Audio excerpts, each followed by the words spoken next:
One Man Family, winner of 46 national awards, a Carlton E. Morse creation.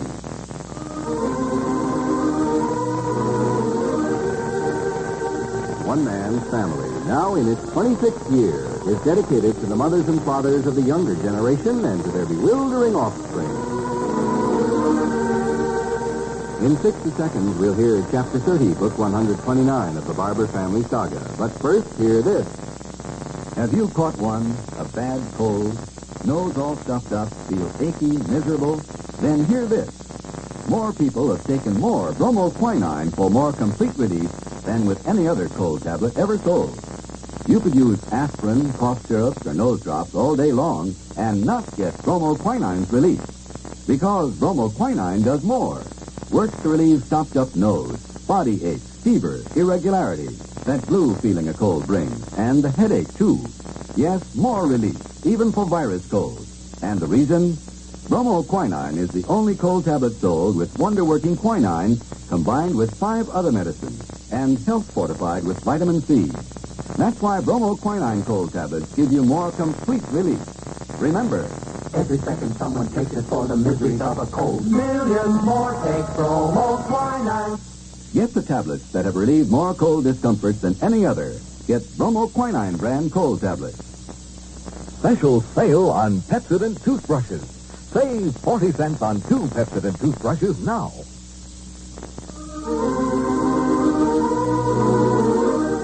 Today, a fortune for Pinky. Unlike other members of the family, the lovely Penelope never drops in at Paul's studio merely to beguile an idle moment. However casual her visit may seem to be, there is usually an underlying and highly practical reason for it.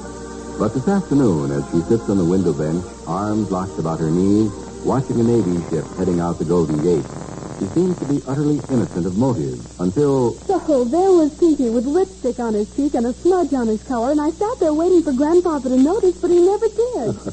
That's when I made my biggest discovery, Uncle Paul. We are merely symbols to Grandfather. He doesn't really look at us and wonder what we're like or what goes on inside. He might surprise you. Paul, is your father up there? Oh, excuse me.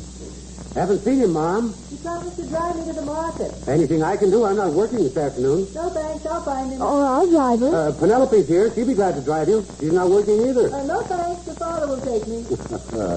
Cold day. He hasn't gone far. Well, what were we talking about? Oh, Pinky, I guess. Who is his girl, Uncle Paul? Do you know? Whoever it may be, I'm sure I haven't met her. How do you happen to be home this afternoon? Oh, the contractor took me to lunch, and that lasted longer than I expected, so I phoned the office. Nothing much happening. I decided to come home. Now, how's the building coming?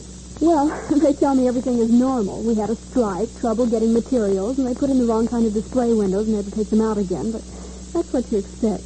We'll open in May, I guess. We said... Yes, almost ready. Oh, there he is. Dad? Yes, I'll be up. Something I must tell you. I've been over to Hazel's and... Oh, Penelope. Hi, Grandfather. Yes, I've just come from Hazel's new house. Dad, Mom's looking for you. I know, I saw her. I'm going to drive her to the market. I wanted to tell you this first. A man from the Handloom Carpet Company turned up at Hazel's this afternoon and said that he'd been instructed to take measurements wherever Hazel needed carpeting. And it was to be a gift from Pinky. What? Grandfather. Had written instructions to send the bill to Pinky Murray, care of Jack Barbour, at Judge Hunter's office. Well. Where is Pink today? Oh, he left here whistling cheerfully at 9 o'clock this morning. I had a distinct feeling that the pressure was off, and he had turned a corner. Oh, not that he would say anything to me. I don't know anything more about this than you do, Dad. I see. Well, you will hear about it, I presume, and when you do... we'll keep you informed. Yes. All right, Henry. Yes, Fanny. What was I going to say? Oh, very amusing thing. Last Friday evening, I think you were there, Penelope. Pinky came in. Let me see, who was there? You, Hazel, Fanny, and I, yes. At any rate, I noticed that Pinky had lipstick on his cheek and on his collar. What? I didn't want to say anything in front of his mother, so I waited for a chance to see him alone. And then I joked him about it. Well, sir, the truth is he had dropped in at Jack's with some little Chinese costume jewelry trinket he had picked up in Chinatown, and his cousins had kissed him by way of saying thank you. Henry. Yes, here I come. But I thought, Paul, you'd find that news about the carpeting very heartening. Everything you said was interesting, Grandfather. In a big family, many facets are exposed. And as Clifford used to say, stuff happens.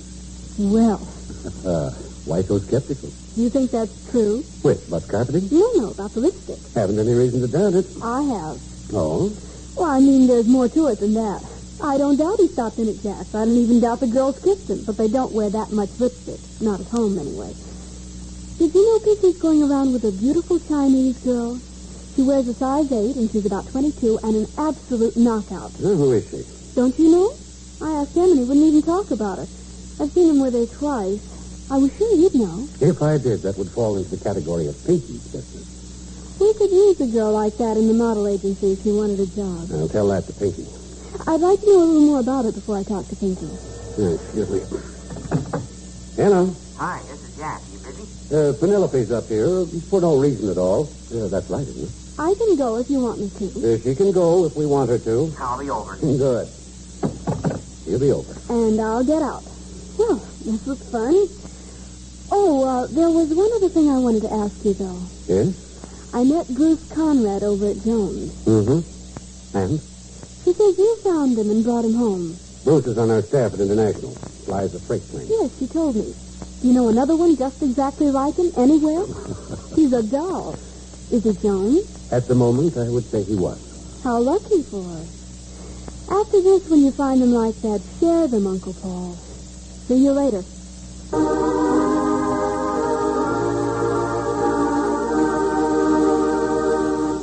We'll return in just a moment to One Man's Family. This is Madeleine Carroll. Every woman deserves the luxury of smooth, soft hands. But if you're a woman who just can't keep your hands out of water, what then? Use today's Trouche, now with silicone. New Trouche beauty treats your hands as it helps nature heal them.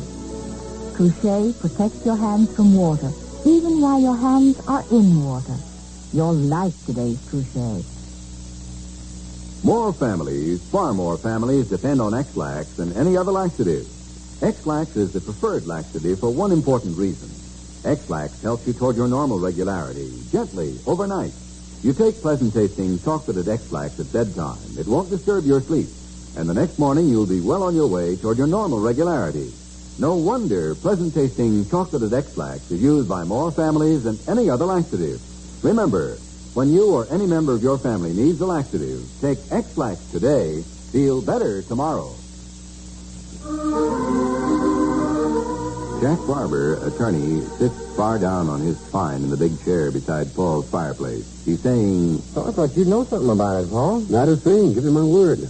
How big was the check? $257,000.87. Made out to Pinky? Full name, William Martin Herbert Murray. Signed by Hiram Ho Choi. Now, here's an odd one. Hiram. Yeah, New England Chinese. Yeah, I guess so. Now, here's the note. Dear Mr. Barbour, the check was faithful to this. Dear Mr. Barbour, your nephew Pinky asked me to forward this to you, special delivery, since he's very busy this afternoon. He will explain when he returns from Seattle. Seattle? That's what it says. He tells me he plans to have you handle his business affairs and give him an allowance after he has carpeted his mother's new house. Sincerely yours, Hiram Ho Choi, Bleak Importing Company, Grand Avenue, San Francisco. Well, you knew he was dealing in some Chinese jade. Well, don't say some Chinese jade. It was part of an ancient imperial collection. Sure, I knew that. I arranged for him to pay the duty on it, but I didn't know he'd sold it. Seattle. He had breakfast here with Dad this morning. I say, this was a kid. He's kept his lip buttoned up, and I've never seen him busier. $257,000, over $250,000. Yeah. He had $1 million, less taxes last April, lost it by September, now he's got some of it back. Oh, by the way, has he said anything to you about a Chinese girl? Why? Well, the receptionist at the office tells me when Pinky came to see me the other day, he left a little girl in the reception room waiting for him. One of the prettiest creatures she ever saw in her life. But he didn't say one word about her to me. Oh, is Jack up there? Right here, Dad. Betty is calling from the back porch. Hurry home. Pinky is phoning you long distance from somewhere. Okay, Dad, I'll be right down. Seattle, do you suppose? When that boy gets home, I'm going to tell him to loosen up and talk. I've wasted too much time wondering what he's up to.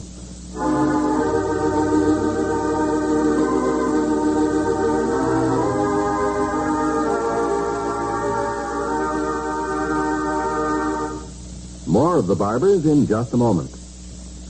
Modern mothers who know food values Insist on oatmeal breakfast for the school children.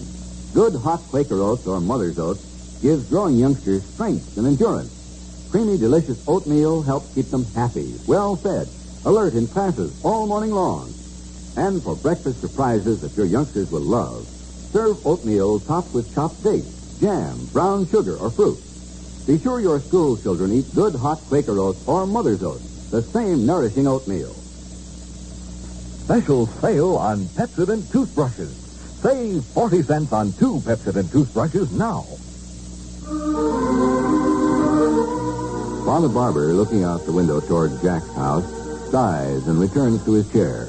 His wife glances up from her knitting. What is it, Henry? Pinky, calling long distance, and I had breakfast with him.